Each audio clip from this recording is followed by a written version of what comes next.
Зөлфия Габидуллина балачактан ук спорт белән шөгыльләнә. Башта физик күнегүләр фаҗигадан соң сәламәтлекне торгызу өчен кирәк була. Соңрак ул җиңел атлетика, йөзү белән мавыга. 2007 елны ул профессиональ йөзүгә кереп чума. Бүген исә Зөлфия Габидуллина йөзү буенча абсолют чемпион. Ягъни ул Паралимпия, Халыкара, Азия һәм Европа беренчелекләрен яулап алган спортчы.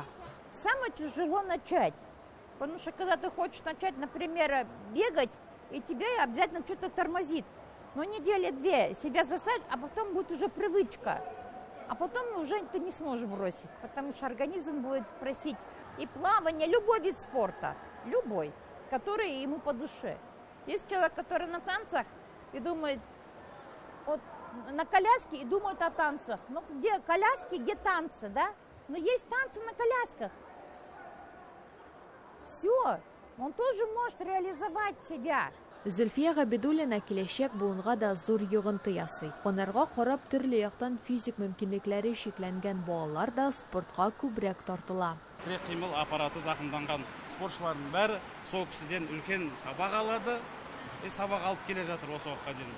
Енді сол кісі біздің мақтанышымыз, сол кісіге қарап осыларда сондай чемпион болсақ деп ойлайды. Зөлфия Раухат кызы көнгә 7 сәгатькә якын спорт белән шөгыльләнә. Йөзүдән кала ул төрле тренажерлар белән дә эш итә. 1991 елны спортта беренче адымнар ясаганда Зөлфия ханым төрле физик һәм психологик киртәләр аша үтә. Күп кеше онырга ышанмый, кызганып кына караучылар да байтак була, әмма спортны ул беркайчан да ташламый. А без спорта жить не могу. Мне нравится жизнь, нравится все, что рядом окружается.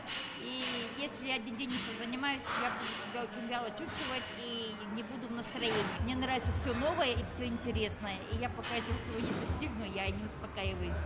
Спорт сарае ишек алдында Торазның данлыклы спортчылар дибары бар. Безнең милләттәшебез дә татар данын мәңгеләштереп әлеге исемлеккә кертелгән. Зөлфия ханым үзе дә горурланып, мин чиста канлы, чын татар ди. Спортта да татарга хасил булган сыйфатлар еш кына аңа ярдәмгә килә.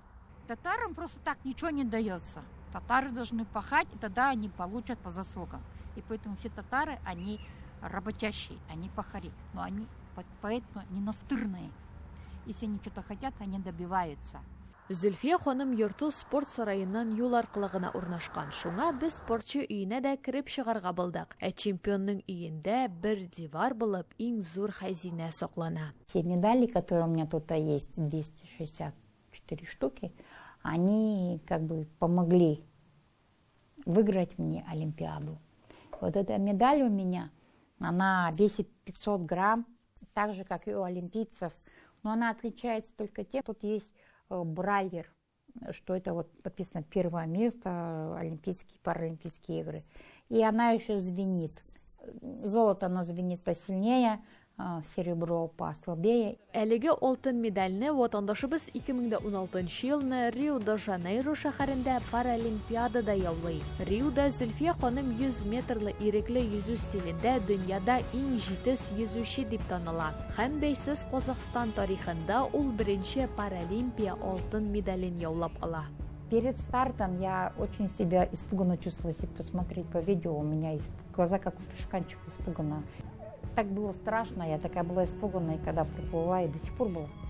Когда из всех вытащили из бассейна, а меня не вытаскивают, они танцуют, обнимаются, и про меня совсем забыли. Я говорю, меня вытащите с воды.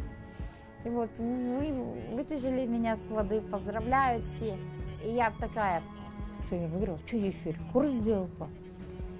А тренер говорит, я тебе сказал быстро плавать, ну зачем так быстро плаваешь? Шул җиңүдән башлап спортчының гомере үзгәрә. Җиңеп чыккач, ул Казахстанда шәхсән Таразда инвалидларга карата булган мөнәсәбәтне үзгәртә. Мөмкинлекләре шикләнгән кешеләр дә күпкә торуын күрсәтә. Ә бит Паралимпия чемпионы булганчы Зөлфия Раухат кызы тормыш михнәтен бик күп татый. Мәсәлән, кызы Руфия авырган чакларда ул урамда гәҗит тарата. Акча барыбер җитмәгәч, барлык өй җиһазларын сатып, кызын дәвалый ул. Бүген Зөлфия ханымның кызы Руфия сау сәламәт һәм әнисенең горурлыгы.